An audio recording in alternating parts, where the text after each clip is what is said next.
For as long as I could remember, I lived by a strict personal code. If it couldn't be proven, tested, or measured, it didn't exist. I prided myself on being a person of pure logic. To me, the universe was a giant machine governed by predictable physical laws. When people talked about signs, cosmic alignments, or divine messages, I didn't just disagree. I felt a mild wave of pity for them. I believed that humanity invented the supernatural simply because people were too weak to accept the cold, beautiful randomness of reality. Dreams, in my worldview, were nothing more than biological exhaust. They were the brain's way of running background maintenance while the body rested, shuffling through memory fragments, discharging excess neurological static, and sorting through the mundane anxieties of the day. The idea that a dream could possess a deeper meaning, let alone serve as a window into the future or a message from a higher power, was an absurdity I dismissed without a second thought. Yet, despite the absolute certainty of my skepticism, a quiet paradox had been woven into my life for years. It was a secret I kept buried deep inside, a private glitch in my otherwise orderly reality that I refused to acknowledge. It started out subtly. I would have a strange, unusually vivid dream about a place I had never seen, a specific bend in an unfamiliar road, a coastal cliff under a uniquely bruised violet sky, or the exact layout of a dimly lit, old-fashioned diner. I would wake up, shake it off, and go about my life. But then, months or even years later, I would find myself standing in that exact location. The sense of recognition wouldn't just be a fleeting feeling of familiarity. It was a perfect, terrifying carbon copy. I would know exactly where the paint was peeling on the wall before I turned my head. I would know the precise scent of rain and exhaust in the air before it hit my nose. Then the dreams began to include people. I would see the faces of strangers in my sleep, clear, distinct countenances with specific expressions, unique scars, or distinct mannerisms. Later, in the waking world, I would meet them. I would find myself introduced to a new coworker or sitting across from a stranger on a train, and my breath would catch in my throat. I already knew the cadence of their laugh. I already knew the way they furrowed their brow. It felt as if I had lived these moments before, trapped in a script that had already been written. Most terrifying of all were the warnings. There were nights when my sleep was hijacked by violent, chaotic imagery. I would dream of specific disasters. A sudden, catastrophic car wreck on a rainy night, a localized fire devouring a building I passed every day, or a sudden illness striking someone in my distant circle. In the dreams, these events played out with the cold precision of a documentary. And then, days later, the news alerts would flash on my phone, or the phone calls would come. The events would manifest in reality, matching the horrors I had seen down to the exact timing and detail. Every rational instinct I possessed fought against the implications of this. I told myself it was coincidence. I forced myself to believe that my mind was simply highly adept at pattern recognition, subconsciously piecing together scattered data points to form educated guesses that just happened to come true. I spent hours reading scientific articles about déjà vu, studying how the brain can misfire and accidentally flag a brand new experience as an old memory. I convinced myself that I was suffering from a subtle cognitive illusion, that my mind was retroactively rewriting my dream memories to fit the reality I was experiencing in the present. That had to be it. It had to be a trick of the brain. But while my intellect was satisfied with that explanation, a small, hidden part of me remained deeply, unsettlingly unsure. Because I couldn't reconcile my logic with the sheer weight of what I was experiencing, I chose absolute silence. I never told a soul about the dreams. I didn't write them down. I buried them the moment I woke up, pushing them deep into the dark corners of my consciousness, pretending they were nothing. For a long time, that defense mechanism worked. I managed to maintain my facade of logical detachment, ignoring the whispers of my own mind. Until the night, everything changed. The trouble began a few days prior. A new kind of dream had begun to plague my sleep, and it was entirely different from the premonitions of the past. Those older dreams had felt like watching a movie. This one felt like being hunted. There was a distinct, heavy presence woven into the fabric of the nightmare. I couldn't see it, but I could feel it. It was an awareness of being watched, a predatory focus tracking me through a shifting landscape of grey mist and fractured memories. Each night I went to bed, the dream grew progressively more intense, the colors more vivid, the atmosphere more suffocating. I couldn't remember the exact sequence of events when I woke up, but the emotional residue was impossible to shake. Every morning, I opened my eyes to an overwhelming, crushing sense of dread. It felt like an anchor sitting on my chest, a wordless warning that something terrible was closing in on me. On that final night, I went to bed feeling incredibly restless. The air in my bedroom felt thick, almost unbreathable. I tossed and turned, desperately trying to shake off the unease. It's just stress, I told myself, staring up at the dark ceiling. It's just your subconscious playing tricks on you because you're letting your imagination run wild. I tried to force my muscles to relax, to use logic to talk my heart rate down. But deep down, beneath the rationalization, my instincts were screaming. Something was coming. Eventually, exhaustion won, and I drifted off into a fitful, turbulent sleep, my mind still swirling with a profound sense of impending doom. I don't know how many hours passed, but the awakening was sudden. My eyes snapped open. The room was dark, illuminated only by the faint, artificial blue glow of my digital alarm clock. I instantly tried to roll over to check the time, but my body refused to respond. I couldn't move a single muscle. At first, a wave of familiar rationalization washed over me. Sleep paralysis, I thought, forcing my panic down. I had read about the phenomenon extensively.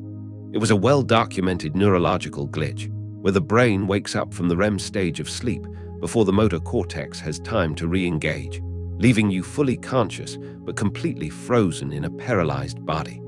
It was a simple, scientific explanation. All I had to do was remain calm, breathe slowly, and wait for the chemicals in my brain to balance out.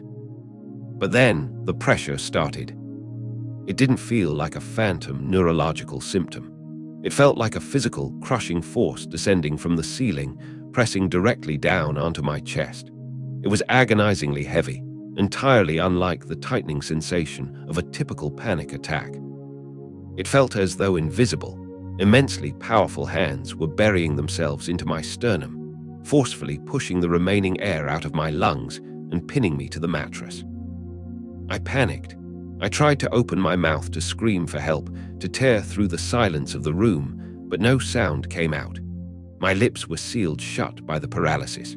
I struggled internally, throwing the full weight of my willpower against the invisible bonds holding my limbs down. My mind raced in a frantic loop. My heart pounded like a trapped bird against my ribs. The sheer, malicious intensity of the pressure made my scientific explanations crumble. This wasn't a standard episode of sleep paralysis. This was something else. This was an assault. Before I could even process that thought, an entirely new, impossible sensation ripped through me. I felt a violent, magnetic pull, not against my skin or my muscles, but against the very core of my being. It felt as if something was reaching deep inside my physical shell, grasping my essence and tearing it away from my flesh. The experience defied description. It was a sensation of being violently uprooted from my own anatomy. My vision blurred into a chaotic smear of darkness, and a high-pitched, eerie ringing sound vibrated in my ears, suddenly giving way to an absolute, deafening silence. And then I was floating. The crushing pressure vanished, replaced by an unsettling weightlessness. I instinctively looked down, and my breath, or the concept of it, caught.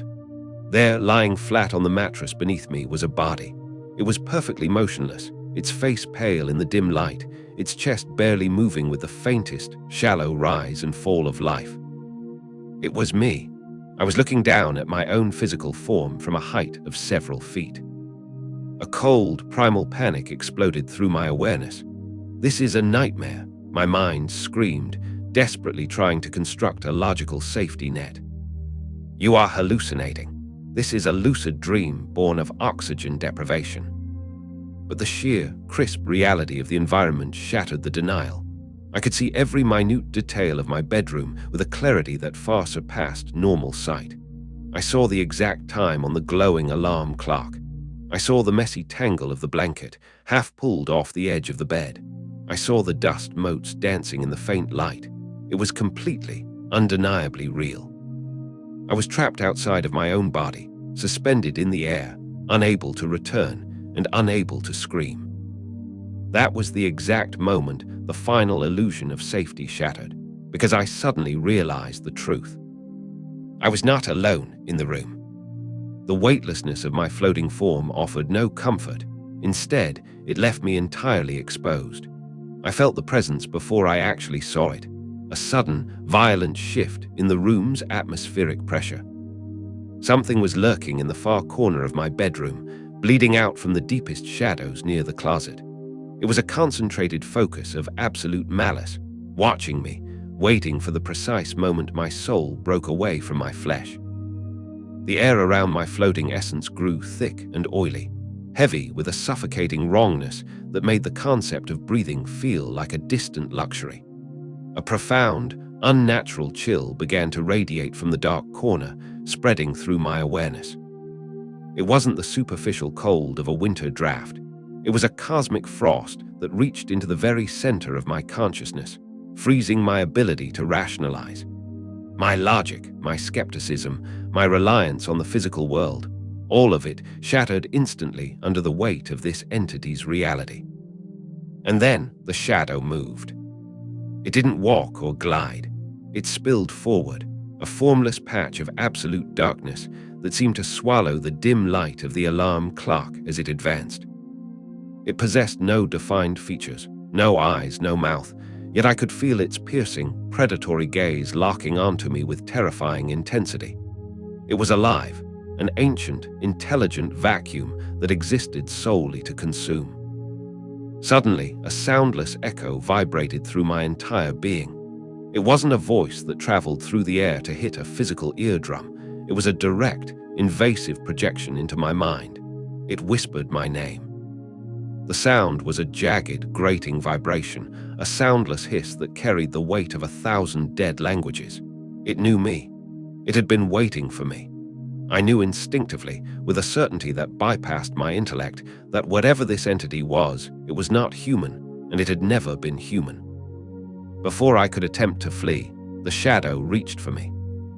A wave of pure, unadulterated terror, a horror far deeper than the fear of physical death, consumed my consciousness. I tried to fight, to thrash, to force myself back toward the safety of the pale body lying motionless on the bed below. But I had no muscles to flex, no physical leverage, and no strength to draw upon. I was entirely powerless, a naked spark of awareness suspended in the air. The formless void of the shadow wrapped around me like a heavy, suffocating shroud. The moment its darkness made contact, the familiarity of my bedroom vanished.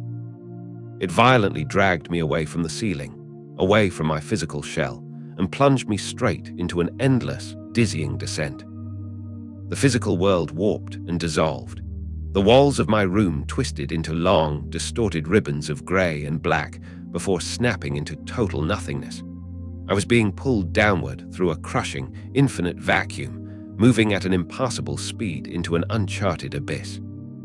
The motion was sickening, a relentless downward spiral that offered no handholds and no bottom. As the absolute darkness swallowed me whole, a realization hit me with the force of a thunderclap, shattering the final remnants of my denial. I am dead. This wasn't a vivid nightmare. This wasn't a complex hallucination triggered by a misfiring brain or an episode of severe sleep paralysis. My heart had stopped beating on that mattress. My life had ended in the quiet hours of the night, and my consciousness had survived the expiration of my flesh. Everything I had built my life upon, my smug assurance that death was simply a dark screen, that consciousness evaporated into nothingness, was a lie. I was dead, and this malevolent entity was claiming me. It was dragging me away from the realm of the living, pulling me down into a terrifying, eternal unknown. I fought against the downward current with everything I had left, desperately trying to anchor my mind, to scream out into the void, to break the invisible tractor beam of the shadow. But my resistance meant nothing to the vacuum. I was being taken, a helpless captive traveling deeper into a dark, suffocating abyss where my logic could no longer protect me. I had rejected the supernatural, scoffed at the afterlife, and dismissed every warning. Now, as I plummeted into the black, I was about to face the absolute truth of my arrogance. The downward plunge eventually slowed, but it brought no relief. The formless shadow that had dragged me from my bedroom did not release its grip so much as it dissolved into a larger, more suffocating environment. I found myself floating weightless, drifting through a vast, endless void that defied human comprehension. It was an infinity of absolute nothingness, stretching out in every direction, yet it felt paradoxically cramped, as if the darkness itself were a heavy, physical material pressing against my consciousness from all sides. At first, there was only silence. It wasn't the peaceful, restful silence of a quiet room, but an unsettling, unnatural absence of sound. A deafening vacuum where the universe itself seemed to have been muted, stripped of life and vibration. Then the whispers began.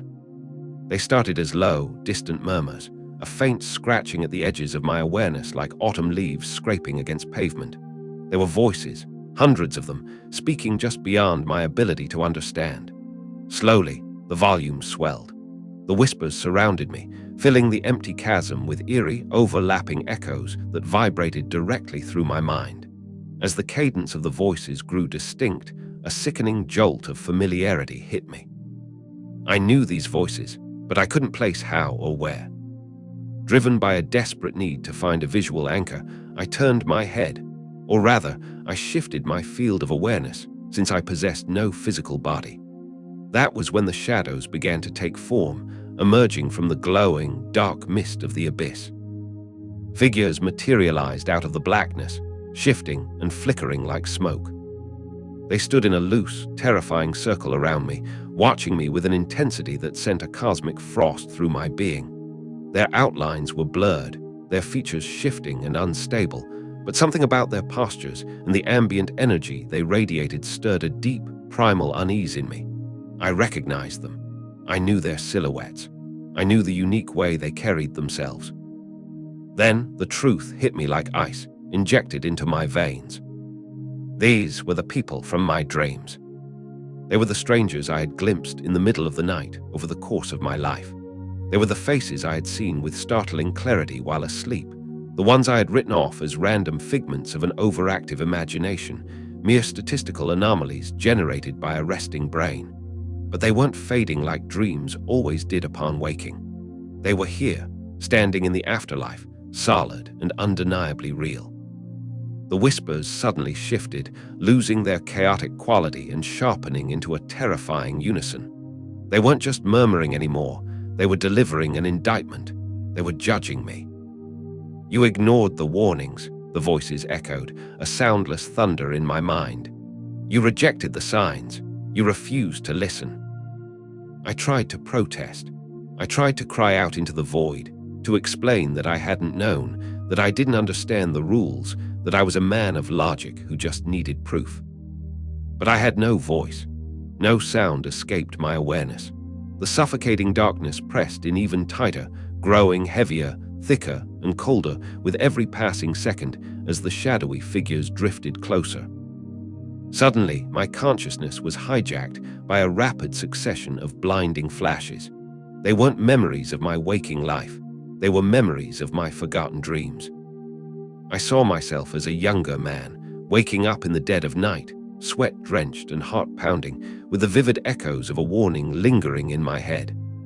I saw the moments where I had dreamed of disasters, of tragedies, of specific people crying out for help, only to wake up and immediately force myself to forget them.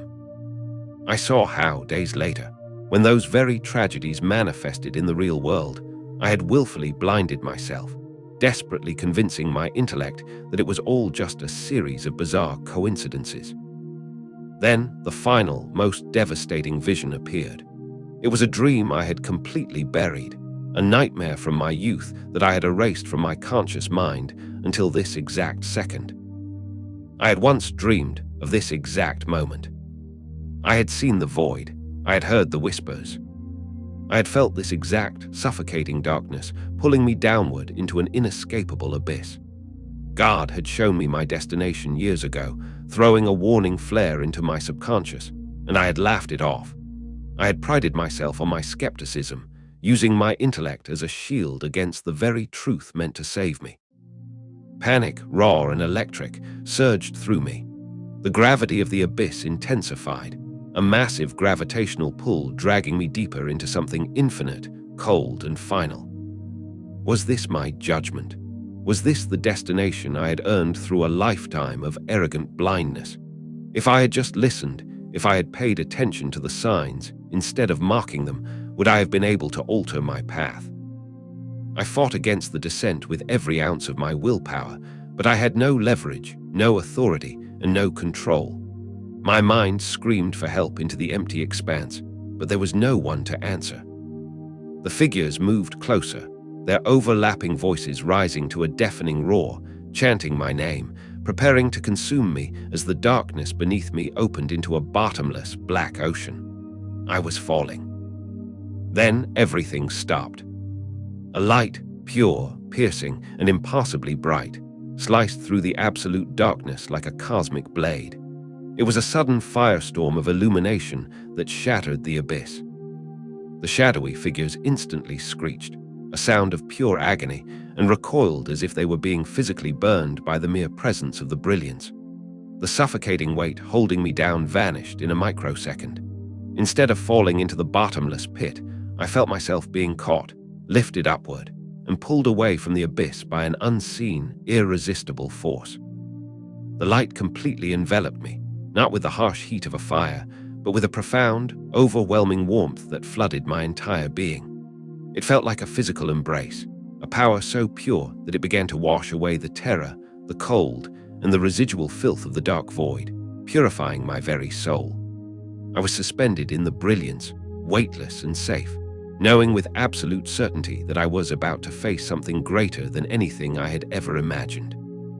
The warmth surrounding me was unlike anything I had ever experienced in the physical world. It wasn't just a temperature or a comforting sensation, it was alive. It permeated every layer of my consciousness, reaching deep into the hidden, fractured places of my soul that I hadn't even known existed. Within this warmth lived a perfect fusion of peace, unconditional love, absolute power, and something else, truth. It was a truth so heavy, so dense, and so utterly undeniable that I felt as though my fragile mind might shatter beneath its weight. The terrifying darkness that had been dragging me down just moments ago was completely gone, erased from existence as if it had never been. Yet, the memory of it lingered, a stark, sobering reminder of just how close I had come to being lost forever. I tried to stabilize my thoughts. I tried to breathe, but the mechanics of biology were gone. I had no lungs. I had no physical body. I couldn't tell if I was standing, floating, or simply existing as a point of awareness. I only knew that I was present and that I was no longer alone. And then I saw him. At first, he manifested only as light. It was a brilliance far brighter than 1,000 suns, yet it did not burn or hurt my eyes. Unlike the harsh, blinding glare of the physical sun, this light was gentle, inviting, and completely whole. It pulsed with a rhythmic elegance, carrying within its rays the very fabric of life and existence itself. As I watched, paralyzed by awe, the light began to shift. It gathered together, dense and intentional, taking a distinct form within the brilliance. The light solidified into a presence, and then into a man. I didn't need to be told who he was. I didn't need a sign or an introduction. Every logical, cynical, and dismissive argument I had ever championed in my life evaporated into nothingness. I knew him instantly. It was Jesus. My mind reeled, making a desperate, final attempt to cling to its old programming. "This is impossible," my intellect screamed.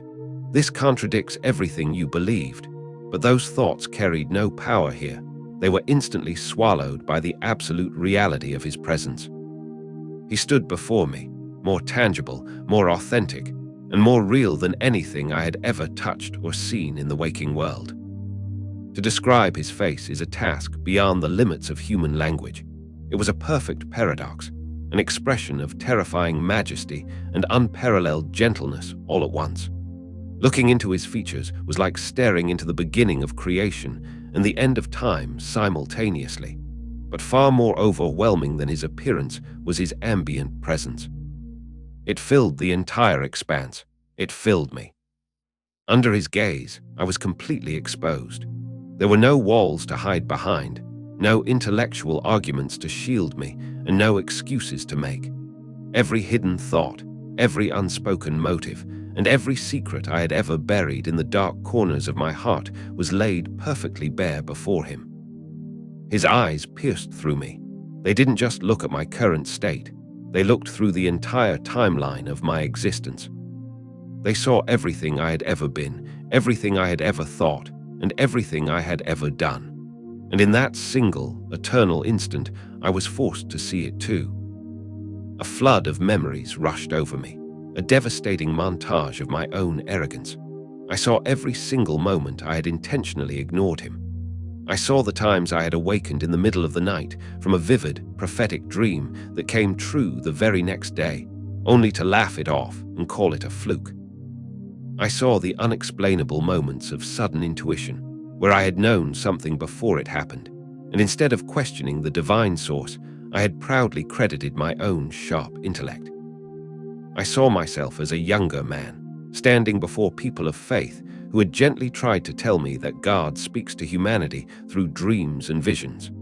I remembered the smug, condescending smile I had given them. I remembered the way I had mocked them behind their backs, dismissing their faith as a crutch for the weak-minded.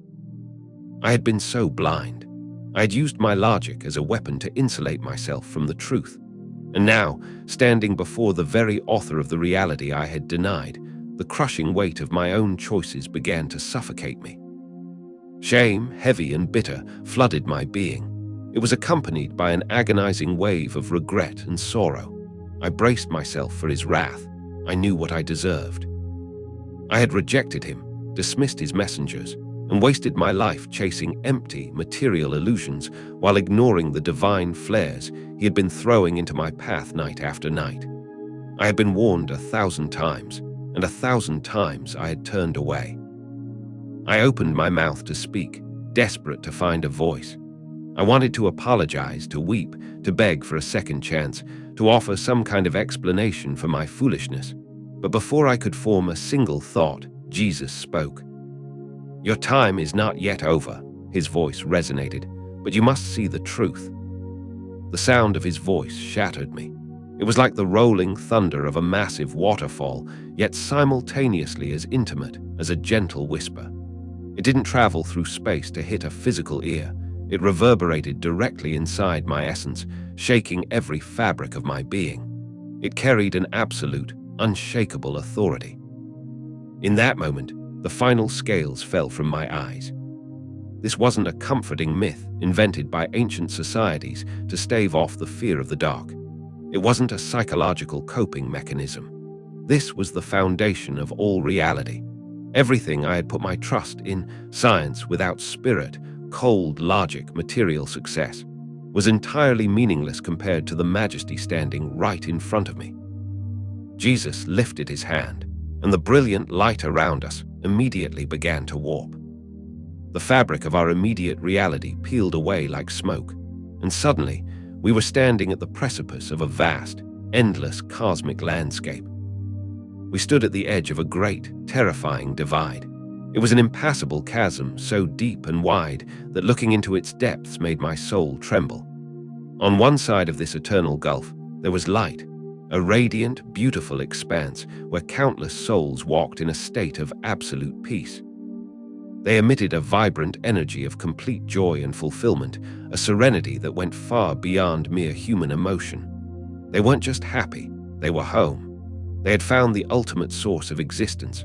As I watched them, I noticed many were looking upward, their lips moving in silent, ecstatic conversation with God. To my absolute shock, I recognized some of them. I saw faces of people I had known in life, ordinary, humble people who had tried to talk to me about faith, people whose warnings I had scoffed at. Here they were, shining, safe, and fulfilled. But then my gaze drifted across the impassable chasm to the dark side of the divide, and my stomach dropped. The souls trapped in the darkness were not at peace. They weren't burning in a cliché fire, but their torment was infinitely worse. It was the agony of absolute realization. They finally understood the truth, and they knew it was too late. They paced in despair, their faces contorted in an eternal, inescapable regret.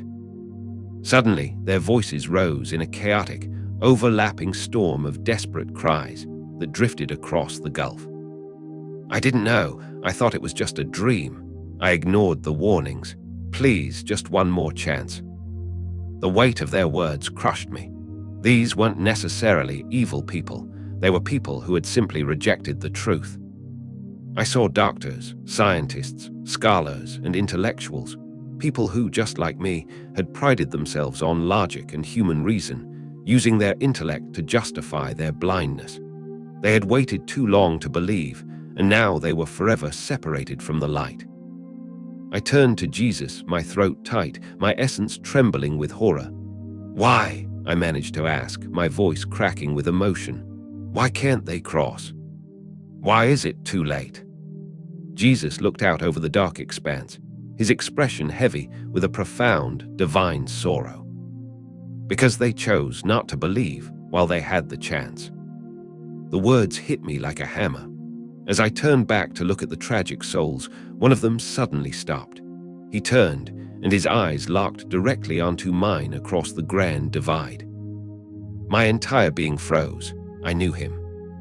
He was an old friend from my university days. We had sat in cafes for hours, engaging in long, arrogant debates about religion and philosophy. We had mutually agreed that the afterlife was a fairy tale, that dreams were meaningless biology, and that faith was an intellectual weakness. Now he was staring at me from the darkness. In his eyes, I saw a terrifying mixture of absolute horror and consuming regret. He looked at me, his lips moving as he projected his final, desperate warning across the chasm. "Don't make the same mistake I did." I stumbled back, shaking my head in a frenzy of panic. This couldn't be real. It wasn't supposed to be real, but it was, and the horrifying truth settled over me like a suffocating shroud. If Jesus had not intervened, if my soul had crossed fully into eternity on that mattress, I would be standing right there beside him in the dark. I had been on the exact same path, and I had been seconds away from falling over the edge. Jesus placed his hand on my shoulder, anchoring my spiraling mind. I turned to him, barely able to sustain the intensity of the moment. "You still have time," he said, his gaze piercing into the depths of my soul, "but you must decide." Part 5. The Awakening and the Mission. You have one chance to return. The words of Jesus echoed through the vastness, vibrating not as a sound in the air, but as an absolute command that rewrote the very fabric of my soul.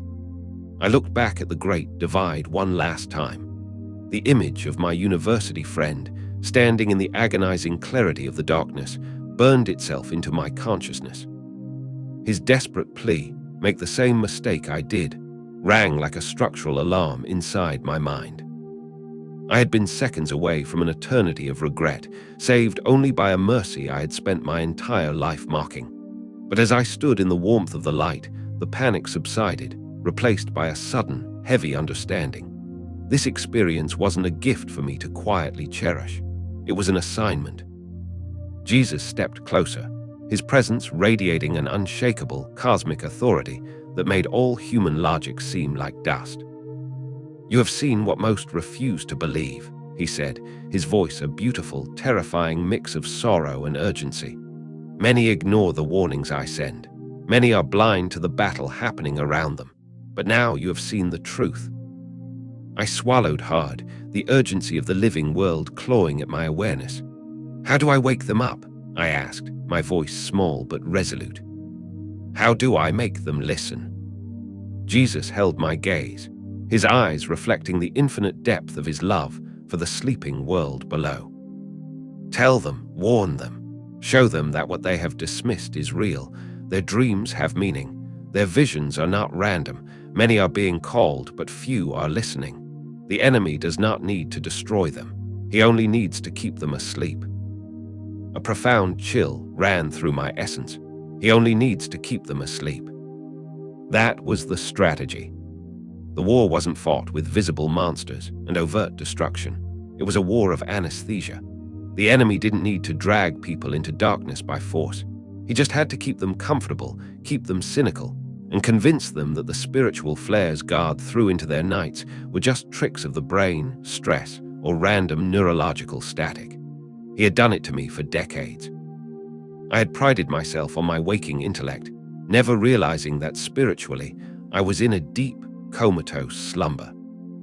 Jesus lifted his hand, and the cosmic space began to fracture into rapid, cinematic flashes of the living world. I saw the earth, blanketed in night, teeming with billions of souls asleep in their beds. I saw a man wake up in a cold sweat, his heart hammering against his ribs after a vivid dream of a fractured path that led to his own destruction. He shook his head, forced a laugh, muttered about a late-night meal, and went back to sleep, blindly walking toward the disaster the next morning. I saw a woman dreaming of a loved one standing on the precipice of a cliff, reaching out in desperate, silent agony. She woke up, felt a heavy tug to pray, but brushed it off as daytime anxiety, leaving the warning unanswered. I saw a child dreaming of a brilliant light and a voice calling them by name, only for their parents to smile indulgently the next morning and tell them to forget it, that it was just an overactive imagination. The warnings were flowing from heaven constantly, a relentless broadcast of divine navigation, but humanity had tuned its receivers to pure static. You cannot force them to hear, Jesus said, his voice anchoring me as the visions began to blur, but you can plant the seed. You can tell them the truth. Some will listen, some will ignore it, but your task is to speak. I nodded, a fierce, burning resolve igniting within my soul. I understand. The moment the words left my awareness, the brilliant light vanished. The warmth retracted, and a sudden, violent downward acceleration grabbed me. I woke up with a catastrophic gasp. My lungs slammed open, tearing in the cool air of my bedroom like a drowning man breaking the surface of an ocean. My chest heaved violently, my heart pounding so forcefully against my ribs that I thought it would burst through my skin. I was entirely drenched in a cold, thick sweat, my hands desperately gripping the cotton sheets beneath me just to prove I was anchored to something physical. I sat up, my breath ragged in the darkness.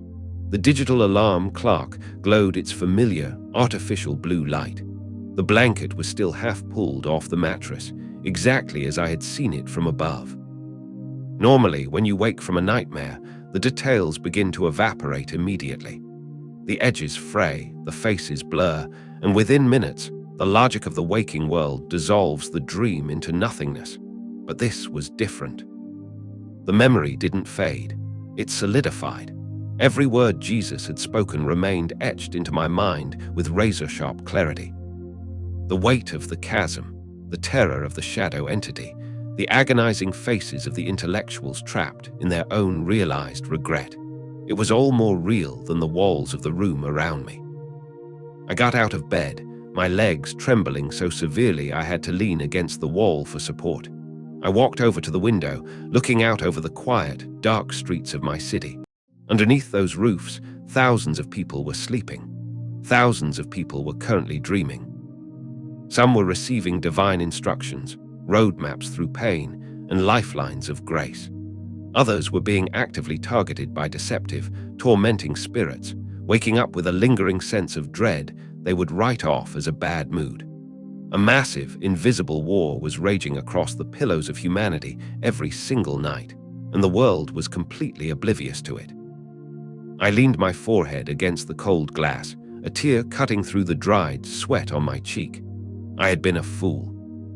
I had let my pride, my scientific terminology, and my demand for physical proof blind me to the voice of the Creator who had been pursuing me since I was a child. He had spoken to me in the dark when my waking mind was too loud to listen, and I had thrown his mercy back in his face. But I was given a second chance. The skeptic was dead. The messenger had awakened. If you are reading this, and you have been having strange dreams, vivid visions, or unexplainable warnings in the night, stop ignoring them. Stop convincing yourself that your mind is just playing tricks on you. Stop letting your logic shield you from the very truth trying to rescue you. Your dreams are not random biological exhaust. They are a battlefield. They are a message line, and you might not get another night to wake up.